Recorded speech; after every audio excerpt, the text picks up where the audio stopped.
तो हम सबसे पहले उनसे ये जानना चाहते हैं कि इतने हैवी प्रोफेशन से आपकी स्टार्टिंग हुई, आप सक्सेसफुल भी रही, उसके बाद में किस वजह से आप स्पिरिचुअल हीलिंग की तरफ आगे बढ़ी? और क्या ये सभी के साथ में होता है कि एक एम्प्टीनेस जो हमें फील होती है बहुत सारे इनिशियल अचीवमेंट्स के बाद में, तो ये क्या ये जर्नी थी और किस वजह से आप इस तरफ आगे बढ़ी? Hi Mohit, thank you for having me here. Firstly, हाँ, being a chartered accountant and lawyer, my mind was totally, I was very mathematical and I was very scientific always. So maybe I felt like in 2020, it happened in 2020. Before that, मैं अपना 10 years से मैं अपना practice कर रही थी CA का. और तब मुझे ऐसा फील हुआ क्योंकि स्लो डाउन हुआ सब कुछ लाइफ में, एवरीथिंग वाज लाइक हम घर पे थे, लॉकडाउन एवरीथिंग. तो I felt a pull towards कि माय इंट्यूशन बीच में आया कि जो चीजें मैं अभी तक नहीं पढ़ पा रही थी, जो चीजें अभी लाइफ में मैंने अभी तक जिन पे ध्यान नहीं दिया था, तो that career was giving me monetarily I was satisfied in my professional career. पर कुछ कुछ फुलफिलमेंट मुझे कंप्लीटली फील अंदर से नहीं हो रहा था जिस चीज के अंदर. तो दैट टाइम समथिंग हैपेंड जिसमें I felt like reading and understanding lot of things about body. तो पढ़ते पढ़ते मैं थोड़ा डीप में चली गई. मैंने फिजिकल हेल्थ से चालू किया and I thought that I need to understand, क्योंकि बहुत ही साइंटिफिकली चीजों को समझने की हमेशा कोशिश करती थी. तो ये जब समझना शुरू करा और वहां से ये, क्योंकि अभी सिर्फ हम स्टार्टिंग के लिए आपने पूछा, तो इट स्टार्टेड लाइक दिस कि वहां से मेरी शुरुआत हुई to understand this human body and how this works. और मैंने एडवांस न्यूट्रिशनिस्ट का कोर्स किया and then okay, I started कि ओके लाइक दिस मैं आगे बढ़ना चाहती हूँ. एंड देन वो आगे चलता गया जिसके बारे में I am sure we'll talk. So like normally हम बोलते हैं माइंड बॉडी सोल, तो उसी तरीके से आपका थोड़ा जर्नी रहा। हाँ, सो इनिशियली मैंने स्टार्ट किया क्योंकि अपने फिजिकल बॉडीज को समझना और ये समझना कि what should be the best diet, क्या होना चाहिए चीज जिससे हम लाइफ में अपनी हेल्थ बेस्ट करने के लिए. और क्योंकि कोविड और ये सारी चीजें चल रही थी, तो आई थॉट कि क्या लाइफस्टाइल फॉलो करें सो दैट इन सब चीजों से हम दूर रह पाएं.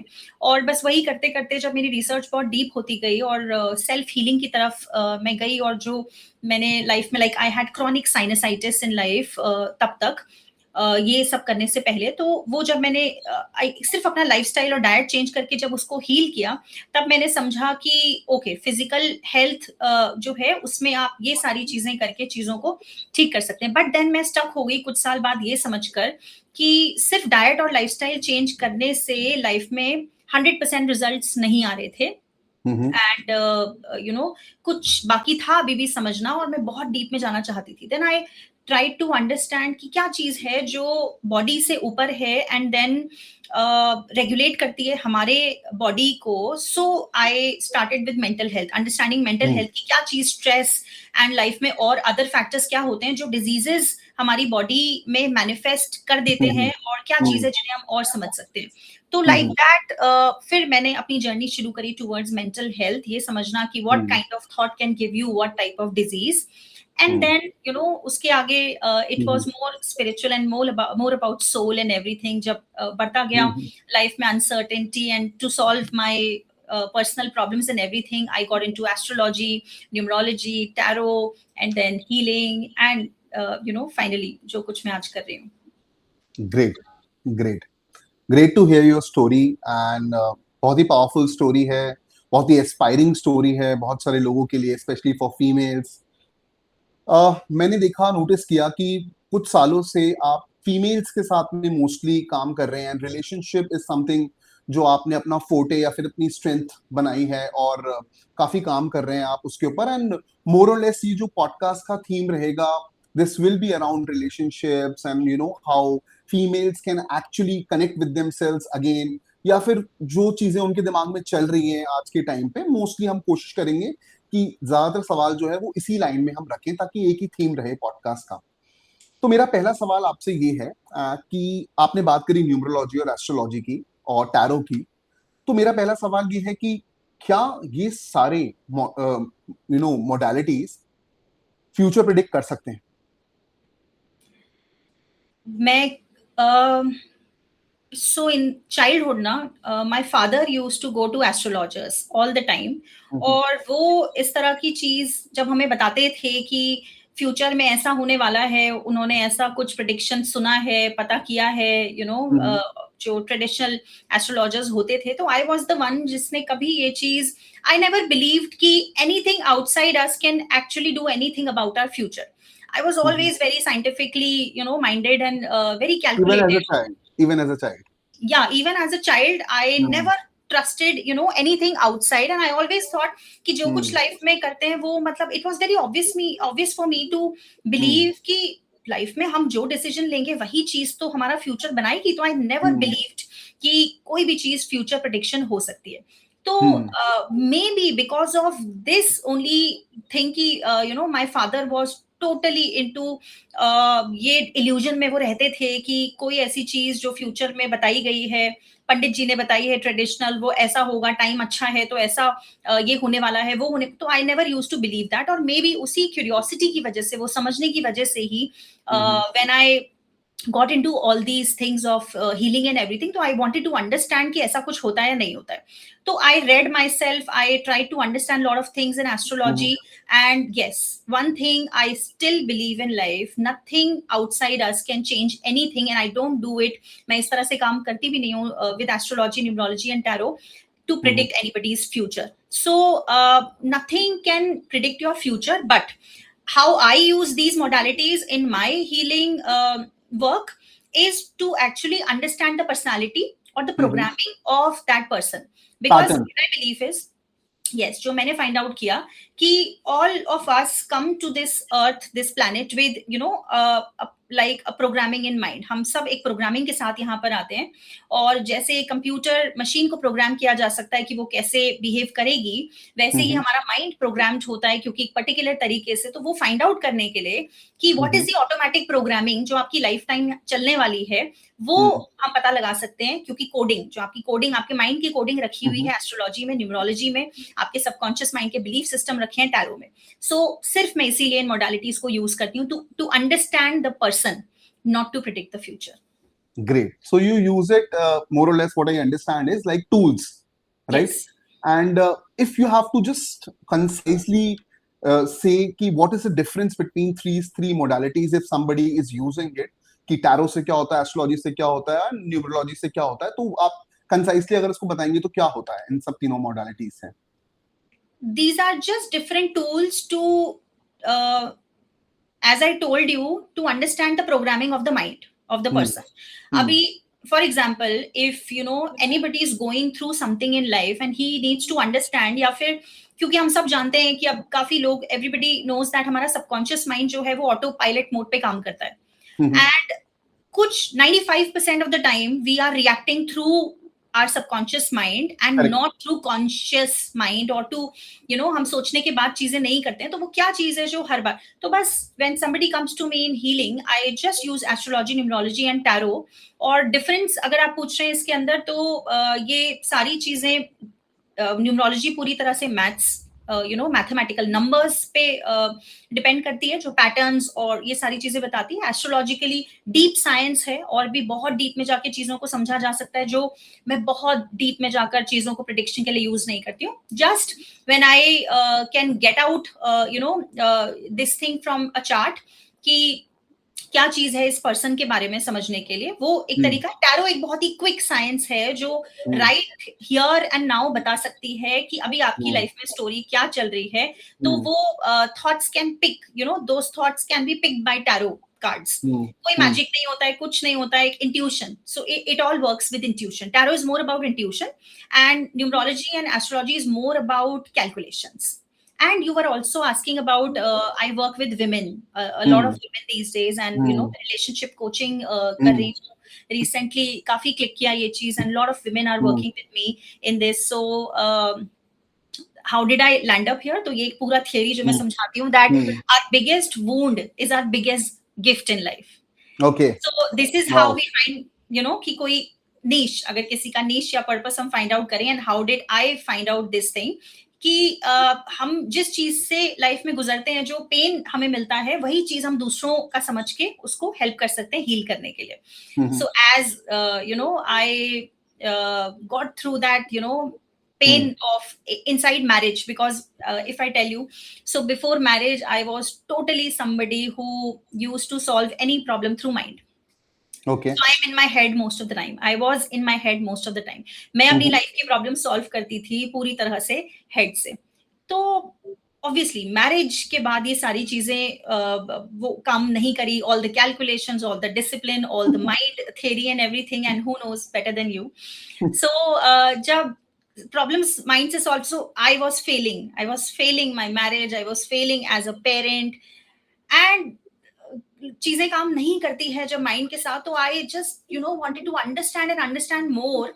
आई wanted to go deeper in this कि क्या चीज है जो और मुझे समझना है, जो माइंड नहीं सॉल्व कर पा रहा है. सो मैंने देखा अपनी मैरिज और अपने पेरेंटिंग को एज अ प्रॉब्लम, कि इसको अभी सॉल्व कैसे करना है. तो बस मैंने रीड करना स्टार्ट करा, बहुत डीप में जाना, लेकिन फाइनली इन लाइफ जब समझ में आया कि ये सारी चीजें माइंड से सॉल्व नहीं होती है. You just have to learn. I just needed to learn trust, and trust in myself, trust in others, and the intuition. So it's very difficult still for me to actually drop inside my heart from mind से heart में आना और चीजों के लिए decision लेना और आगे move करना. That's why I want to share this knowledge with every woman out there, कि कैसे हम सिर्फ बहुत कैलकुलेशन से लाइफ को देखने की कोशिश कर रहे होते हैं, और कैसे हम we don't trust ourselves. And I was somebody जो खुद को ट्रस्ट नहीं करती थी. Self worth, I never used to love myself. I was a girl who was had very low self worth. तो हाउ, कैसे रिलेशनशिप्स ने मुझे हेल्प किया वो मिरर दिखाने के लिए, और कैसे आज जब मैं वो सारी सब चीजें रिमेम्बर कर पाई अपने बारे में. I work in this area to help other women also to actually remember that. Great. और फाइनली इतनी रिसर्च और इतनी बैकिंग के बाद में your mind said that it actually requires something higher than that to understand the concepts or the lessons, if I put it across, कि वो सीखने के लिए. Great. So my next question is, क्या हम एक्चुअली में किसी से प्यार करते हैं, या फिर हम सिर्फ कुछ ऐसी चीज तलाश कर रहे हैं जो बचपन में शायद हमें मिली नहीं कभी? Do you actually think we love somebody, or we're just looking to find some things that did not make us complete when we were a child? So that's a very good question. And जिस चीज को हम love समझते हैं वो more than love हमारी need और हमारी anxiety होती है. And you're right saying this, कि those needs जो as a child हमें हमारी fulfill नहीं हो पाई, बस बड़े होकर हम वही चीजें ढूंढ रहे होते हैं एक सामने वाले पर्सन में. that like a girl who has a wound of abandonment when she felt in life कि she was never chosen in the childhood, और किसी ने choose नहीं किया, and everybody leaves, and hot and cold behavior. So this energy, and a boy who actually thinks that emotional relationships are too pressurizing for me, and closeness से relationships खराब हो जाते हैं.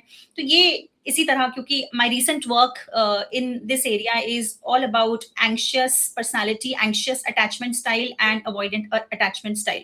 So these two people ना, anxious and avoidant, basically वो अपनी दो अलग अलग totally opposite need की वजह से एक दूसरे के साथ आते हैं. उनकी subconscious energy उनको attract करती है एक दूसरे के, जिसे वो love समझ बैठते हैं.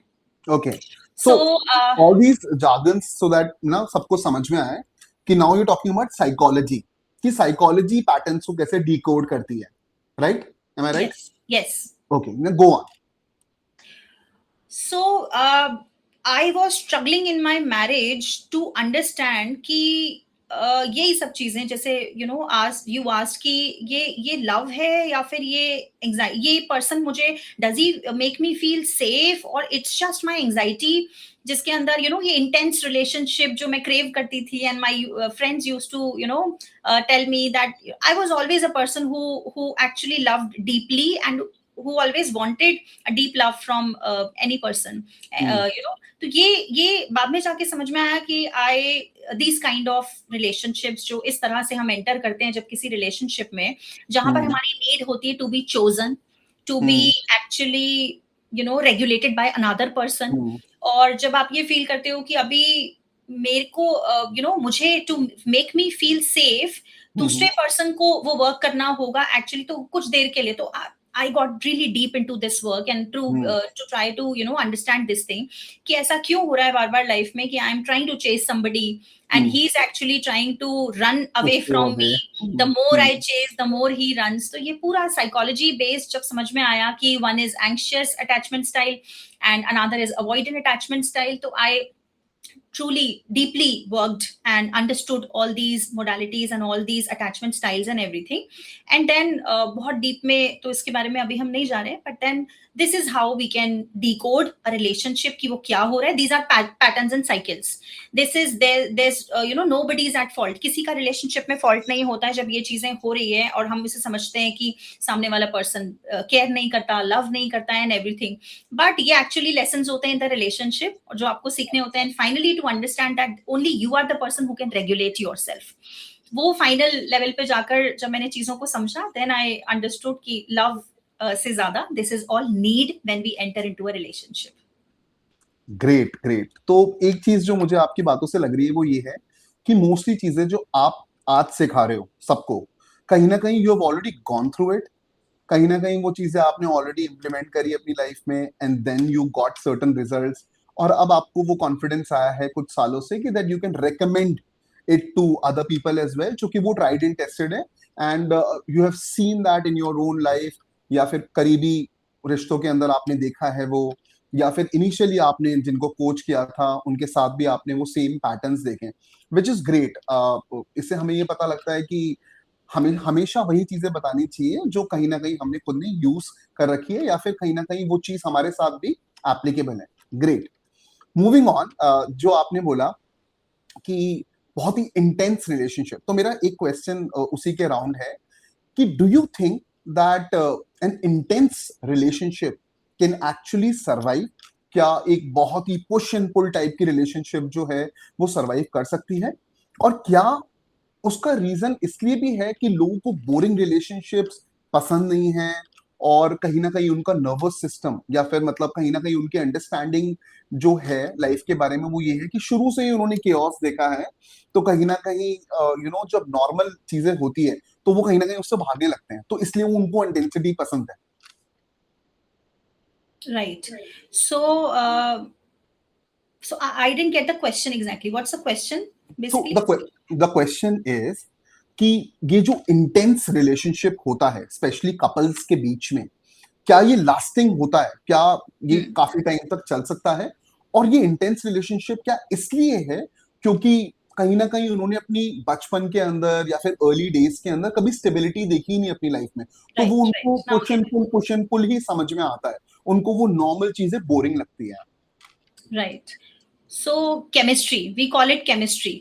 और ये जो केमिस्ट्री है वो ब्रेन में क्योंकि डोपामिन रिलीज करती है when you get to know a person, when you meet a person, जो बटरफ्लाइज आपके अंदर क्रिएट करता है जब आपके स्टमक में कुछ अप एंड डाउन होता है. तो उस चीज को जब लोग लव समझने लगते हैं कि this person actually makes me कुछ कुछ एक्टिवेट करता है मेरे अंदर, this person actually gives me something which is वो एक डोपामिन रिलीज होता है माइंड में और वो आपके नर्वस सिस्टम को सिर्फ एक्टिवेट कर रहा होता है, वो लव नहीं होता है एक्चुअल में. और आप जो वो रेड फ्लैग्स हैं जब आप इग्नोर कर देते हैं एक relation, when you enter into a relationship as an insecure person yourself, okay, you attract somebody who has different opposite attachment style than you. उसका बिल्कुल अटैचमेंट स्टाइल और उसका पर्सनालिटी डिफरेंट चीज मांग रहा है और आप दोनों एक दूसरे के वुंड्स को एक्टिवेट करते हैं.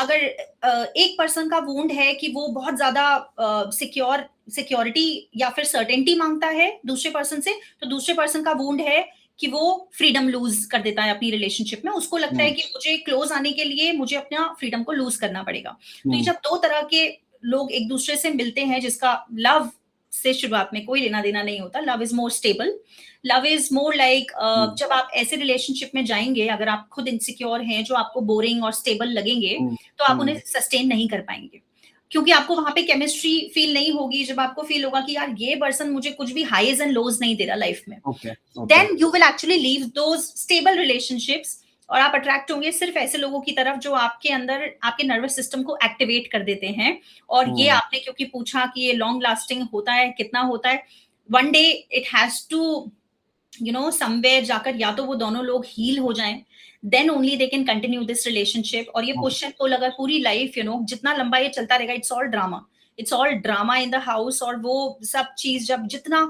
लंबा चलेगा उतना ही ये पेनफुल होगा। सो कुछ लोग it's a free will to decide कि you want to leave the relationship, या फिर अगर आप if you leave this relationship without healing yourself, अगर आपने अपना वुंड हील नहीं किया और आप उस रिलेशनशिप को छोड़ देते हैं ये समझ के the problem was another person, तो then again you will attract same kind of person with same energy. तो ये एंड नहीं होगा, and the final destination, the final end is this, just healing yourself and nothing else. Okay okay, so what I understand is कि ये एक battery की तरह positive और नेगेटिव पोल्स की तरह है, एनोड और कैथोड की तरह, और इनके बीच में यही सब cat and mouse Tom and Jerry वाला जो गेम है ना, ये चलता रहता है पूरा। ओके, एंड एक जो बहुत पावरफुल चीज आपने एंड में बोली कि you have to first heal yourself, पहले आपको अपने आप को ठीक करना पड़ेगा and then your journey starts. Great.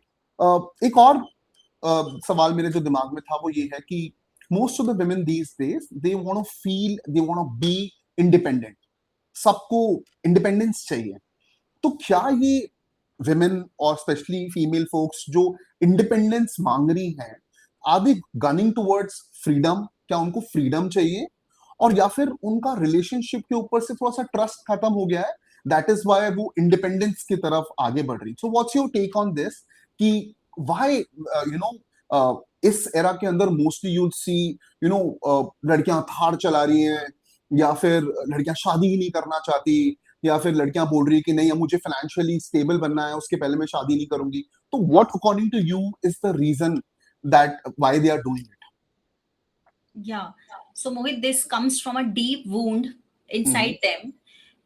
It was totally, जब सोसाइटी में एक इम्बैलेंस होना शुरू हुआ, दैट ये बहुत, अगर हम स्टार्टिंग से बात करें तो it was always like men and women are made differently, not only in a physical sense but totally emotionally and mentally sense, right?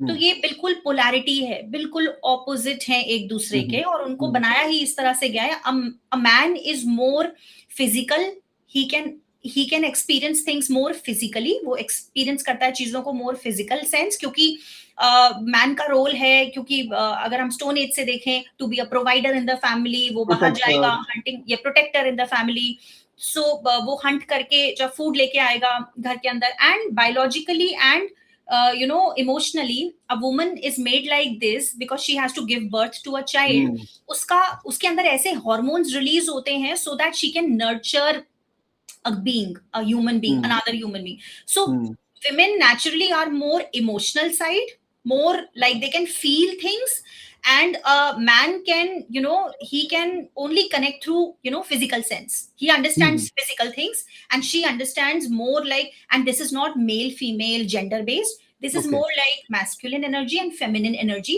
jo bodies koi bhi ho sakti hai, maybe male body can experience more feminine energy and a female body can experience more masculine energy जब वो बाद में imbalance होना शुरू हुआ. This is more like energies. तो क्या हुआ सबसे पहले, जब gender based, to be very clear, this is not gender based. Feminine and masculine are energies, not in a physical sense, but they are energies, more like energies. So what happened is ना, जब society ने इसको एक man को जब बाहर जाकर protector और प्रोवाइडर बनना था, तो हमने इसे गलत तरीके से लेना शुरू करा, and he thought that he is the one जो मैस्कुलिन है, जो पावरफुल है, जिसको पावर ज्यादा दी गई है, and he is the one who is getting food, and he is the one who is actually providing for the family. तो इसको जो है domination. So main thought, whole society thought, even women thought men are more powerful so they can dominate, right? तो हम जब हमारा concept ही गलत हो गया स्टार्टिंग से ही, तो men started to dominate. और love is the thing जो women के अंदर होती है, एंड उन्होंने रिलेट किया लव को सेल्फ सैक्रिफाइस.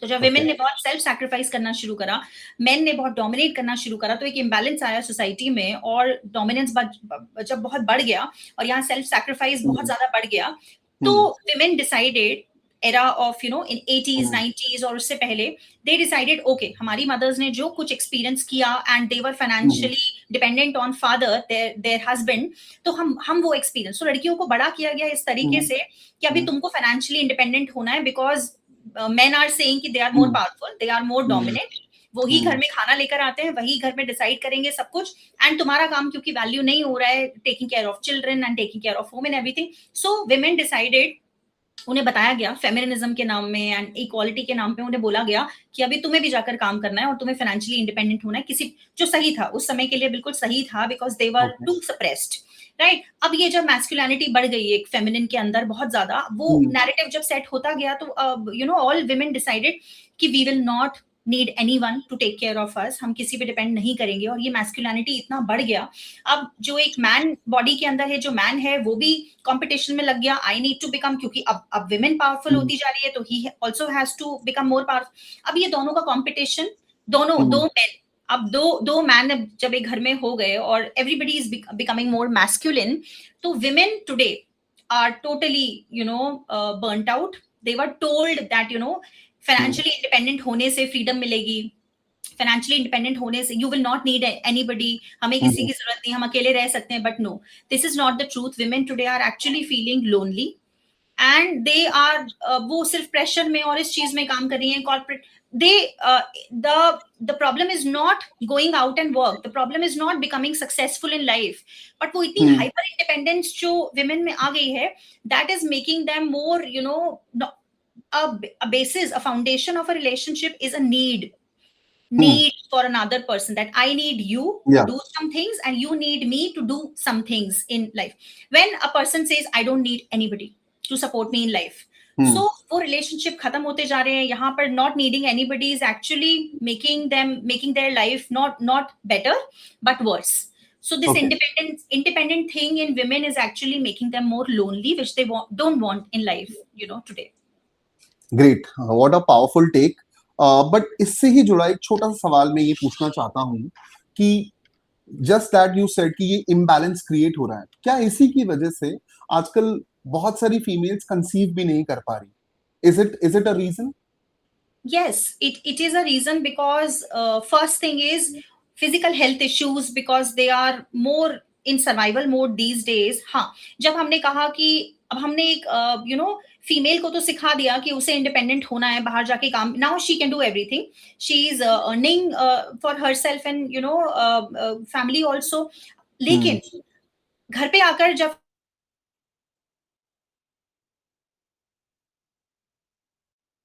आते हैं घर पे तो तब भी woman has to take care of the kids, of the house and everything. तो एक वुमन का रिस्पॉन्सिबिलिटी बाहर जाने से कम नहीं हुआ है, बढ़ ही गया है। लेकिन एक man is still just trained to go out and earn money and then come back and just sit and say that okay, you are responsible for the house and everything, I am not, right? जब एक man को train नहीं किया गया emotionally एक woman को समझने के लिए और उसका शेयरिंग करने के लिए हाउस होल्ड एक्टिविटीज में, पर एक वुमन जो है उसको सब कुछ आज, अब उसका काम, शी थॉट कि earning money will give her more independence और फ्रीडम। इनफैक्ट रादर अभी उल्टा हो गया कि she is more stuck into survival mode and doing all, so body पे बहुत टोल आ रहा है। ऑब्वियसली हेल्थ रीजंस, हेल्थ इस वजह से जो प्रॉब्लम में है उसकी वजह से भी फर्टिलिटी रेट्स कम हो रहे हैं। And then feminine energy is more love and intuition, nurturing is more nurturing, जिसकी वजह से वो हार्मोन्स जब फेमिनिन होते हैं तो she can give birth to a child and then become a mother and then nurture. But क्योंकि वो क्वालिटी, फेमिनिन क्वालिटी हमें विमेन में जो अभी सर्वाइवल में है, बाहर जा रही हैं, बहुत काम कर रही हैं, बहुत पूरा दिन काम कर रही हैं, तो उनमें वो कम होती जा रही है। तो yes, this is also a reason for drop in the conceiving rate और fertility rate. Great, so all in all वो जो सॉफ्टनेस एक फेमिनिटी के अंदर होती है, या फिर जिस तरह के इमोशंस और जिस तरह की फीलिंग्स की आप बात कर रहे हैं, ऑब्वियसली वो कहीं ना कहीं कॉम्प्रोमाइज हो रहे हैं because they are taking up the work of men. Moving on. I'll just say that so no work is for particularly, the work is not gender based. Okay. हमने ऐसा माना कि because man को provide करना था और woman को nurture, that doesn't mean a woman cannot go out and have a career for No, I herself. was talking Yeah. more about कि जो स्टेरियोटाइप हमने सोसाइटी में क्रिएट करा हुआ है कि आदमी जो है वो ऑफिस जाएगा, औरत जो है वो होम मेकर रहेगी, वो स्टीरियोटाइप के हिसाब से अगर बिल्कुल ही ऑपोजिट होना चालू हो जाएगा तो वो भी गलत है, right? It should either be a blend of what ever, जिस भी कपल के लिए जो सूट करता है. लेट अस सपोज अगर मेल को होम की रिस्पॉन्सिबिलिटी एक पर्टिकुलर पॉइंट ऑफ टाइम में सही लगती है तो वो कर सकता है, या फिर फीमेल को लगता है कि यार अभी इस टाइम पे मुझे करियर ब्रेक की जरूरत है because I am having pregnancy, और अभी मैं चाइल्ड बर्थ के अंदर हूँ, वट एवर. सो ये टाइमिंग के ऊपर बेस ज्यादा है एंड जेंडर पे कम है. बट अगर एक्सट्रीमिटीज की तरफ आप चले जाओगे तो वो कहीं ना कहीं इम्बैलेंस क्रिएट करेगा. Absolutely. Next question is on fatherhood and father and daughter relationship. तो अमूमन ये देखा गया है कि और I want your opinion on this, that कि एक लड़की का अपने फादर के साथ में जो बचपन में एक रिलेशनशिप बनता है, तो वो एक बेसिस बन जाता है कि आगे जाके वो किस तरीके से मेल्स के साथ में आगे रिलेशनशिप रखेगी, या फिर एक तरह का बॉन्ड बन जाता है. कई लोगों से ट्रॉमा बॉन्ड भी कह देते हैं. और क्या उसके बेसिस पर वो आगे जाके अपने पार्टनर्स को चूज करती है या फिर उस तरह की चॉइसेस लेती है अपनी लाइफ में? सो हाउ इंपॉर्टेंट इज कि फादर डॉटर का जो रिलेशनशिप है बचपन में, वो आगे जाके उसके रिलेशनशिप्स को कैसे शेप करता है? Yeah, so not only ये सबके लिए होगा फादर और डॉटर, अगर आप स्पेसिफिकली लें, या फिर एक मदर और सन की आप बात करें, या किसी भी कोई भी रिलेशनशिप, व्हेन जब एक अब बच्चा घर में बड़ा हो रहा होता है तो उसके लिए उसका पूरा वर्ल्ड उसके पेरेंट्स होते हैं और उनकी मैरिज होती है और उनके साथ जो रिलेशनशिप होता है, तो in girls mind her father is a person जिसको वो देखती है कि एक मैन ऐसा होता है, आइडियलाइज करती है और सोचती है कि this is how a man should be like. अभी वो अच्छा हो बुरा हो वॉट एवर, बट उसके सबकॉन्शियसली एक इमेज अपने अंदर क्रिएट हो जाती है कि एक एक मैन इस तरह से होता है, उसके लिए वो वर्ल्ड है, क्योंकि उस छोटे बच्चे के लिए उसने देखा नहीं है बाहर कैसे चीजें होती है. एंड जस्ट लाइक दैट एक सन के दिमाग में भी उसके मदर की इमेज होती है कि how women are like in the world, right? तो एक बच्चे के लिए वही एक इमेज होती है और उनकी मैरिज, कि मेरे पेरेंट्स की मैरिज कैसी है. तो जब वो एक सबकॉन्शियस इमेज हमारे अंदर बनी हुई होती है सिंस चाइल्डहुड, जब हम बड़े होते हैं तो वो सेम तरह का पार्टनर हम अट्रैक्ट करते हैं, क्योंकि हमारे अंदर एक एनर्जी है. मेरे एज अ गर्ल मेरे अंदर एक मैस्कुलिन बैठा हुआ है लाइक माय फादर, कि this is how main should be. And एक मैन या फिर एक बॉय के दिमाग में एक इमेज बनी हुई है अपनी मदर की तरह कि दिस इज हाउ, अब वो अच्छा बुरा गुड बैड वॉट एवर, पर उस बच्चे ने वही सोचा. तो एग्जैक्टली वही चीज जो हम अपने पेरेंट्स में एक्सपीरियंस करते हैं, या हमारे वूंड्स होते हैं कि उनसे हमें क्या नहीं मिला और हमने उन्हें कहाँ पर क्या हमारी नीड थी जो फुलफिल नहीं हुई, same kind of partners we attract in life subconsciously. Nobody wants the pain in life कि मुझे ऐसा अट्रैक्ट करना है जैसा मेरे फादर थे, और वो बहुत अगर पेनफुल रिलेशनशिप था और वैसा नहीं होना चाहिए, but she will attract the same kind of person in life, और वो सेम वुंड रिक्रिएट होगा जब तक वो उसे हील नहीं कर लेंगे. ग्रेट. तो इसका प्रेसिडेंट तो मतलब बचपन में ही सेट हो जाता है, बट ऑब्वियसली जैसे साइकोलॉजी के अंदर और मैंने बहुत जगह सुना भी है कि इस प्रोग्रामिंग को कहीं ना कहीं हम बड़े होके बदल भी सकते हैं. Am I correct? एब्सोल्युटली. हम उसे चेंज करने ही आए हैं. हम वो रिक्रिएट नहीं करने आए यहाँ पर कि वो जो वुंड क्रिएट हुआ था हम लाइफ टाइम उसको पेन के अंदर उसके अंदर लूप में, इट्स अ लूप जो हम बार बार सेम रिलेशनशिप जो है अट्रैक्ट करते हैं. We are here to break that pattern. Great. तो ये तो सारी सीरियस बातें हो गई. For you I have prepared a rapid fire round. Now there is no right answer and there is no wrong answer. जो भी आपके दिमाग में आ रहा है, I will give you 2 words मैं आपको दूंगा. जो भी आपके दिमाग में उस टाइम पे लगता है आपके इंट्यूशन के हिसाब से कि ये आपके लिए सही है, you can name that. Alright. So are you ready for the lightning round?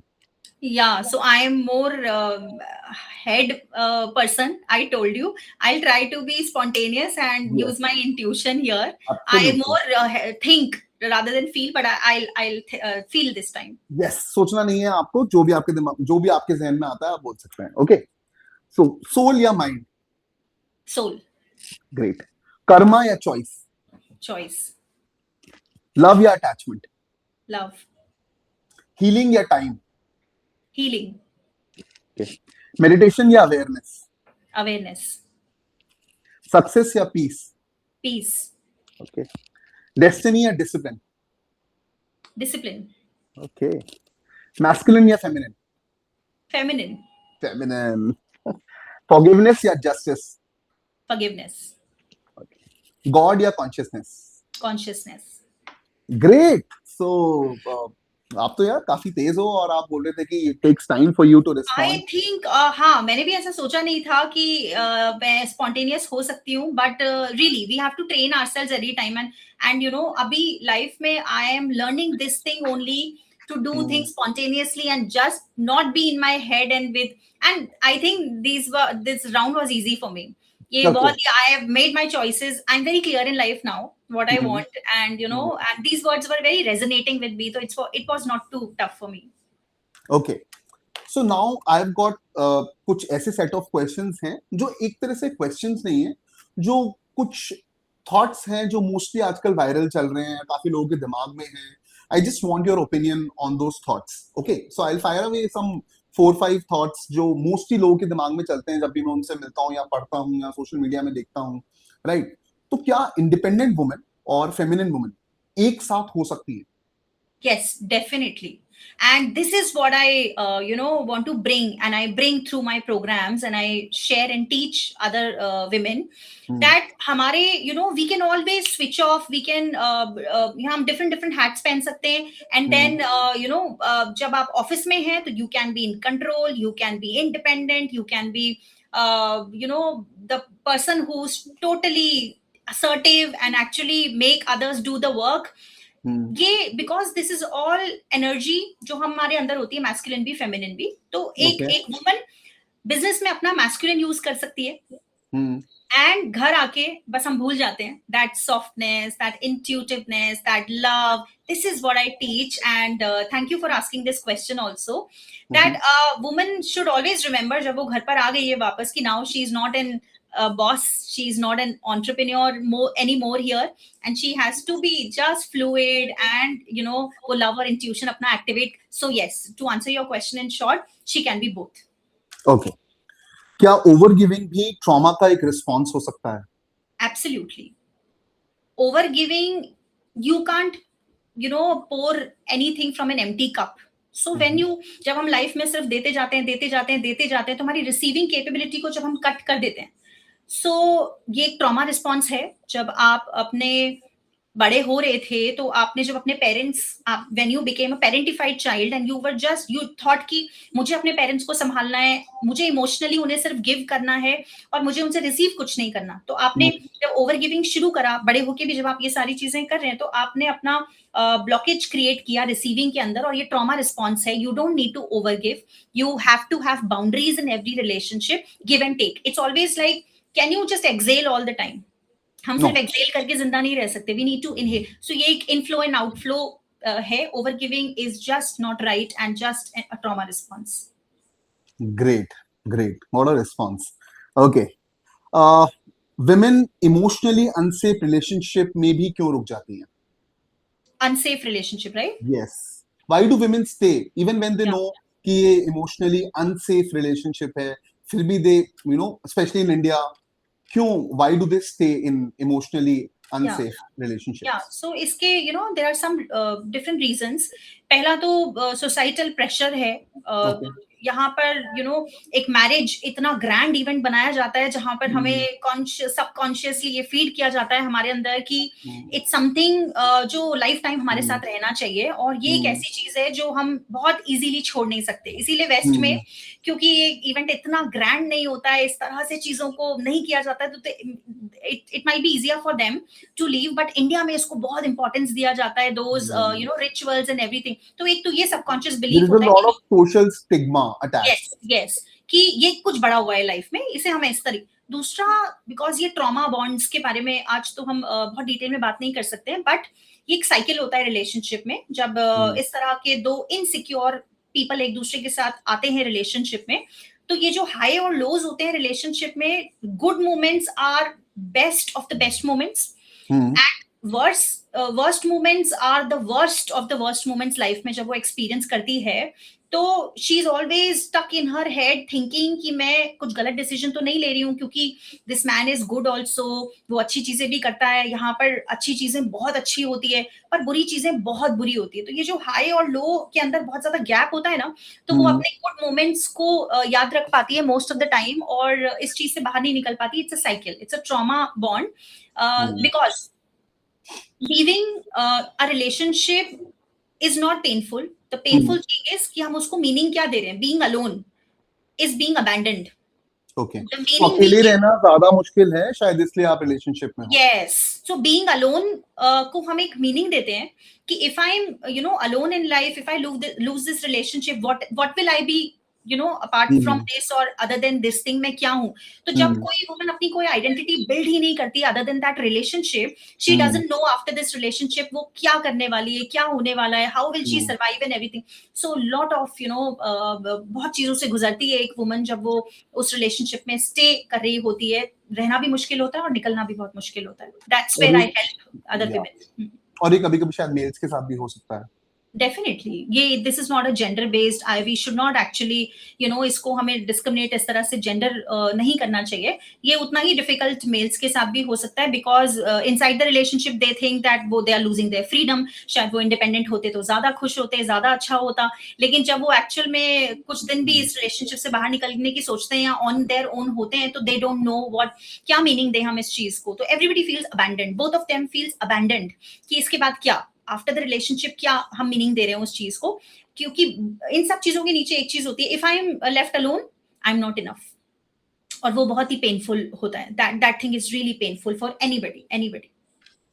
क्या अपने पार्टनर को फिक्स करना, is it a healthy thing, one should do it और not do it? What is your take on that? या और before answering this is one of the reasons जो एक relationship में रहने का एक रीजन भी होता है कि the partner, one person loves another person for not what he is today और she is today, but the potential कि वो कभी बनेगा ऐसा, वो शायद कभी ठीक हो जाएगा, वो शायद कभी, सो शी इज लिविंग और he is living in a hope all the time. तो इसलिए भी नहीं छोड़ पाते, अब ठीक हो जाएगा, कुछ ठीक हो जाएगा, उस होप में हर वक्त जीना और प्रेजेंट सिनेरियो को इग्नोर करना कि अभी ये सब नहीं हो रहा है। तो now coming to this question, no, so I was one of those people जो I was a fixer, I was a rescuer। बड़े होते होते parentified child जो है वो यही सीखता है कि this is my responsibility to fix everybody, this is my responsibility to take care of everybody, right? तो जो मैंने किया like lifetime कि हम सबको ठीक कर सकते हैं, हम रेस्क्यू कर सकते हैं, वो अपनी, but I have learned this hard way, you cannot help anybody who doesn't want to help himself or herself. So no, fixing your partner is not a good thing. You should not drain your energy. आप अपनी energy को बचाकर रखें, अपने लिए रखें। You cannot actually change anybody's life or just ask them to change anything about them. आप अपने आप को चेंज करें, रेगुलेट करें। This is the only responsibility you have. Okay, great. And why do you think emotionally intelligent women, strong emotionally intelligent women, secure women, they choose emotionally unavailable partners?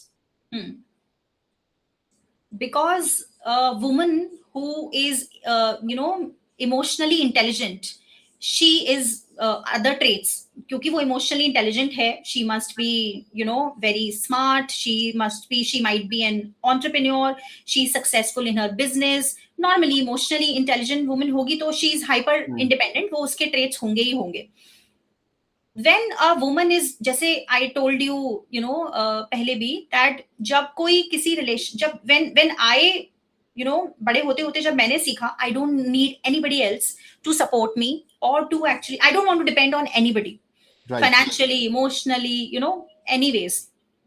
when you don't enter into a relationship, जब आप किसी relationship में इस तरह से enter नहीं कर रहे कि ओके ये कोई गिव एंड टेक होना चाहिए, और आप सिर्फ एंटर कर रहे हो किसी रिलेशनशिप में कि ठीक है I can take care of myself, but क्यों हुआ, किस तरीके से शादी हुआ, वो एक अलग चीज हो सकती है। she will never attract a person who will actually, you know, be emotionally available to her. वो कभी भी Okay. ऐसा पर्सन अट्रैक्ट नहीं कर पाएगी, Hmm. बिकॉज उसके माइंड में उस यू नो उस फीमेल के माइंड में हाइपर इंडिपेंडेंस होने की वजह से, मैस्कुलिन एनर्जी टू हाई होने की वजह से Hmm. वो हमेशा एक्सपीरियंस करेगी कि nobody is there to support me, Hmm. or inner reality will match her Hmm. external reality because she thinks she can handle everything on her own. Hmm. Another person will only match her inner reality and say, okay, I'm not available, do everything on Hmm. your own. So Hmm. it's just in her mind कि वो सब Hmm. कुछ handle कर सकती है. She is intelligent, she is secure, she is an entrepreneur, she is financially good. क्योंकि उसकी inner reality, I don't need anyone. So the other person will show, okay, I'm not available. You can handle everything on your own. और ये consciously नहीं करता है सामने वाले person ने. This is all on subconscious level. या I mean consciously तो कौन ही चूज करना चाहेगा, बट कहीं ना कहीं वो आपका nervous system, maybe that's what you are trying to say, कि वो अट्रैक्ट ही इस तरह के लोग कर रहा है क्योंकि आपने बचपन से वही देखा है. मतलब I am saying the husband is also not responsible for this thing. और ये इनर रियलिटी क्योंकि उस वुमन के माइंड में है, I don't need anybody to help me, I can handle everything myself. और शी इज हाइपर फंक्शनिंग. तो hyper functioning है, आप घर में भी देखेंगे, and she is over doing, you know, always alert, hyper vigilant. So किसी दूसरे से वो हेल्प मांगती ही नहीं है. उसके दिमाग में एक बिलीफ सिस्टम है, I have to do everything on my own, because somebody believes कि मुझे सब कुछ अपने आप करना है. She will attract a person, और वो दूसरा पर्सन अपने आप सबकॉन्शियसली बिहेव करने लगेगा ऐसा. He will not take responsibility, he will say okay do it yourself. So subconsciously it happens, this dynamic plays into the relationship. It's nobody's fault.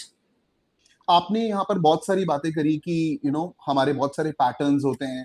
कोई avoidant होता है, कोई एंक्शियस होता है साइकोलॉजी के हिसाब से.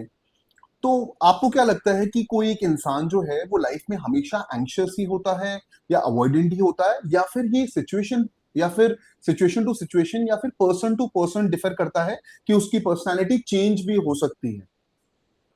एब्सोल्युटली ये चेंज होता है, और ये काफी you know I was also, मेरे दिमाग में एक क्वेश्चन बहुत, जब मैं पढ़ रही थी इन चीजों के बारे में, तो I was really curious and try to understand कि ये कोई पर्सनालिटी टाइप होता है या फिर हम पर्सन टू पर्सन वेरी करते हैं और डिफरेंट तरीके से बिहेव करते हैं with different people. Yes, absolutely. हम सबके अंदर एक एंशियस पार्ट है, हम सबके अंदर एक अवॉइडेंट पार्ट है, हम सबके अंदर एक सिक्योर पार्ट है. somebody will come into your life and वो आपके अंदर आपको सिक्योरिटी देता है, पुश एंड पुल नहीं करवाता है, और आप उसके साथ एक सिक्योर पर्सन की तरह बिहेव करते हो. एनीबडी लाइक योर फ्रेंड और एनीबडी, वो आपके अंदर कुछ भी एक्टिवेट नहीं कर रहा है. वो एक बोरिंग सा सिंपल सा रिलेशनशिप हो सकता है और आप सिक्योर फील कर सकते हो उस रिलेशनशिप में. Another person comes into your life, वो आपके अंदर एक्टिवेट कर देता है एंग्शियस पार्ट, क्योंकि वो आपका नर्वस सिस्टम एक्टिवेट करता है और आप एंजाइटी फील करते हो, that butterflies and everything, because वो आपका और उसका वुंड बिल्कुल एग्जैक्ट ऑपोजिट वुंड होता है, तो आप एंग्शियस फील करते हो. And then with another person और समटाइम्स अनदर टाइमिंग, कोई दूसरी टाइमिंग ऑफ लाइफ के अंदर, you can become avoidant in some relationships, और यू नो आप उसी रिलेशनशिप में डिफरेंट टाइमिंग में या डिफरेंट circumstances में behave कर सकते हो as an avoidant, not feeling your feelings, just trying to avoid others' feelings or responsibility. So yes, to answer your question, we have all the parts in ourselves. बस वो किस time पे क्या activate करेगा कौन सा पर्सन, उस पे डिपेंड करता है. Okay, great. सब लोग कहते हैं कि सेल्फ लव बहुत जरूरी है, आजकल ट्रेंडिंग भी है. सब लोग कहते हैं कि one should love yourself fully.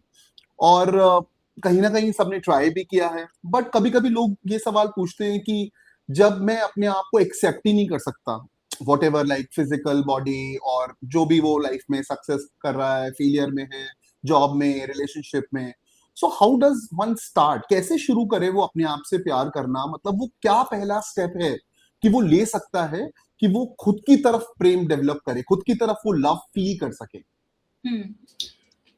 सो बहुत लंबी जर्नी मेरी खुद की भी टुवर्ड्स सेल्फ लव करने के बाद, in the end I have just realized one thing. बहुत सारे टूल्स, एफर्मेशंस एंड कितना आसान हो सकता है, या फिर हमें ये सेल किया गया हो आज तक कि just write it down, I love myself and say in the mirror, और जस्ट ये सारी चीजें, मोबाइल, और even I used to do all these things, but didn't help. लाइफ में बहुत आगे आने के बाद भी I never understood the true meaning of self love. Self love is just remembering that you are totally complete in yourself, totally. There is no thing like, you do not need to love yourself, you already are love. थोड़ा okay, difficult है समझना। Okay. हमें खुद को love करना नहीं होता, हम खुद लव हैं। We hmm, already are. We come, we have this inside. We are love. We don't have to love ourselves. So yes, difficult to explain or easier to say these things.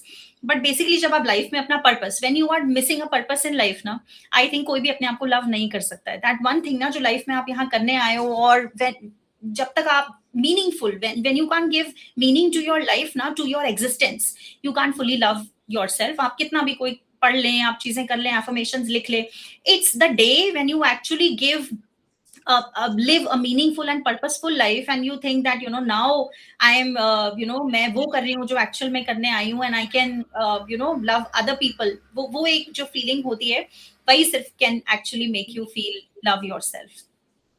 Okay. I don't know how did it make sense?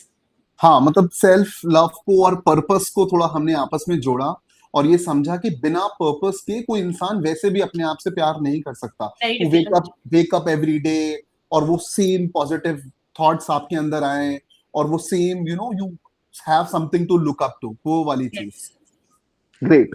तो अगर आज कोई female ये podcast या ये video देख रही है और कहीं ना कहीं वो लाइफ की रेस के अंदर अपने फेमिनिज्म से थोड़ा सा दूर हो गई है and she wants to connect with her feminine self, तो कैसे आप उसको स्टार्ट करेंगे? How would what would you recommend to all the females who are watching कि वो अपने फेमिनिज्म से कैसे वापस जुड़ सकती है? How can that person feel complete? तो how do you what do you want to say about that? So, yeah, in physical sense, there are modalities which we can only remember our true nature, right? एक feminine का true nature वो remember कब कर पाती है? When ये जो जितना भी हमने condition हमें किया गया बचपन से कि you are not worthy, you are not capable of doing anything, और हम सब ने सुना, हम सब में ये wounds हैं और वो सब कुछ, जब हम ये finally मानना शुरू करते हैं and हमें actually में वो trauma and everything, ये जो mind हमें सब कुछ बता रहा है, वो मेमोरीज कि आई am not worthy, I don't know what I am capable of, ये सब चीजों के साथ जब हम काम करते हैं, and I work with women to actually make them believe कि लाइफ में ये सारी चीजें सिर्फ आपने गो थ्रू करी to one day just remember through polarity, कि कितना कोई पर्सन जब ये फील करता है कि कितना वो वर्थलेस हो सकता है, सिर्फ तभी वो इसकी इंपॉर्टेंस समझ सकता है कि वो एक्चुअल में she was or he was always worthy, always in life, right? So just let go. We need to let go of this. हम जब कंट्रोल करने की कोशिश करते हैं, होल्ड ऑन करते हैं पुराने इमोशंस के साथ, पुराने हमारी मेमोरीज जो हमारे अंदर डाली गई है, एवरीथिंग स्टोरीज प्ले करना इन आवर माइंड कि वो सच था, but there is no evidence. When I work with women, there is no evidence कि आप एक्चुअल में बिलीव कर पाओ कि you are not worthy, you don't love yourself, और ये तो वी डिस्कनेक्ट फ्रॉम आवरसेल्व्स जब हम सोचते हैं कि ये लव मुझे किसी और से चाहिए। पर when we remember, I was that love जो मैं बाहर से सीख कर रही थी, I already had that thing inside me जो मैं बाहर ढूंढ रही थी। But this is a full circle of life. First you lose that love, then you go finding that love in the world outside, then you come back finally and say कहीं से नहीं मिला मुझे, because where was it? It was inside me only. वो सिर्फ अंदर ही था, यही था। तो I make women remember this thing. They are already worthy, they are already loved, they don't need this thing from anybody else. इसके बीच में चीजें होती है जो हम करते हैं, like movement is also a therapy. Actually, then I'm telling you, anybody, a woman who has finally remembered her purpose in life, कि वो यहाँ क्या करने आई है और किस तरह से वो दूसरों के साथ a community, sisterhood, help from other people, and when she can share कि okay, then only she can remember who she was, and she was already loved. Great, बहुत अमेजिंग। काफी अच्छा रहा ये कॉन्वर्सेशन और बहुत सारी चीजें मुझे भी जानने को मिली, I am pretty sure viewers को भी जानने को मिली होगी। एक लास्ट मैसेज जो आप सभी female people, even male female whomsoever are watching, जो भी देख रहा है, तो अगर एक वो क्वालिटी जो आप चाहते हो कि आज की जनरेशन की फीमेल के अंदर हो, वो एक क्वालिटी, तो वो क्या होगी आपके हिसाब से? क्या वो सेल्फ लव होगी, क्या वो फाइनेंशियल इंडिपेंडेंस होगी, क्या वो एनीथिंग दैट यू फील कि सबसे ज्यादा जरूरी है और सबसे ज्यादा आपका फोकस रहता है जब भी आप कोचिंग करते हैं? So that one thing which a woman should remember about herself is a man is like a mountain, hmm. that, stable rock, like a rock. A woman is like a river okay. which flows, which just flows. जब हम life में सिर्फ flow करना शुरू करते हैं, तभी हम अपने इंट्यूटिव पावर के साथ वापस कनेक्ट कर सकते हैं. तो एक वुमन को सबसे पहले वो अपनी सॉफ्टनेस रिमेंबर करे, और वो अपना इंट्यूशन और जस्ट फ्लो और fluid. A woman is more fluid, expressive. हमें सिखाया गया बहुत controlling. I was always somebody जो कंट्रोल में रहना, and judging, people are judging me, तो अपने आप को एक्सप्रेस नहीं कर पाना. Once she let go of all these fears and say, okay, I'm not here to impress anybody, I'm here to express myself. Only this one thing I want to teach, all the women, कि वो freely express कर पाएं, और वो कभी fear of judgment जो है उससे बाहर निकल. This is the most important quality to become or to remember your feminism, feminine energy once again. Great. मैंने सुना कि आपने एक बुक भी रिलीज करी है on relationship which is backed by numerology. क्या आप अपने व्यूअर्स को दिखा सकती हैं कि वो बुक क्या है और वो किस बारे में है, before we leave? Yeah, so I'm a published author, and I've written a book on numerology, Decode You, named Decode You and Your Relationships Through Numerology. इसमें मैं बात करती हूँ because मैंने बहुत deep research करा to understand relationships, psychology of people, because my mind was always like solving problems. So मैंने एक system पूरा create किया है through numerology, where I can tell anybody through just a date of birth, full date of birth, real date of birth जिसको पता है कि आपका पैटर्न क्या है लाइफ में. हम बात करते हैं सबकॉन्शियस पैटर्न्स को हील करने की, चेंज करने की, पर कोई ये नहीं बताता. मुझे ऐसा लगता है this is a unique method. कोई ये नहीं बता सकता कि आपके अंदर क्या स्टोरी चलती है, and what are those automatic auto pilot thoughts और पैटर्न्स इनसाइड यू जो आपकी जिंदगी को रन कर रहे हैं. थ्रू न्यूमरोलॉजी मैंने इसमें कंपैटिबिलिटी की बात करी है, थ्रू जैसे लाइफ पाथ की बात करती हूँ न्यूमरोलॉजी में, जो हम किसी और पॉडकास्ट में बात करेंगे, कि 2 नंबर्स अगर हम देखते हैं कि ये एक पर्सन है, ये एक पर्सन है, और वो आपस में एक दूसरे के लिए लाइफ में कैसे बिहेव करेंगे, किस सिचुएशन में कैसे वो उनको जान सकते हैं दूसरे पर्सन को. So this is how, and this is why I have written this book, to help everybody to understand themselves and other people in the relationships. Amazing. What a journey, Preeti, and what an inspiration you are to all of us inside the family, and जो भी लोग जिनको भी आप guide कर रहे हो, जिनके लिए आप कंटेंट तैयार करते हो. Just one small nutcracker I should say before we leave is that ये sharp tone का क्या प्रॉब्लम है लड़कियों के अंदर? शार्प टोन मैंने वीडियो बनाया है, तो आप डेफिनेटली उसको जाकर उसके बारे में हम दैट्स अनदर एंगल जिसे हम बहुत डीप में जाके समझ सकते हैं.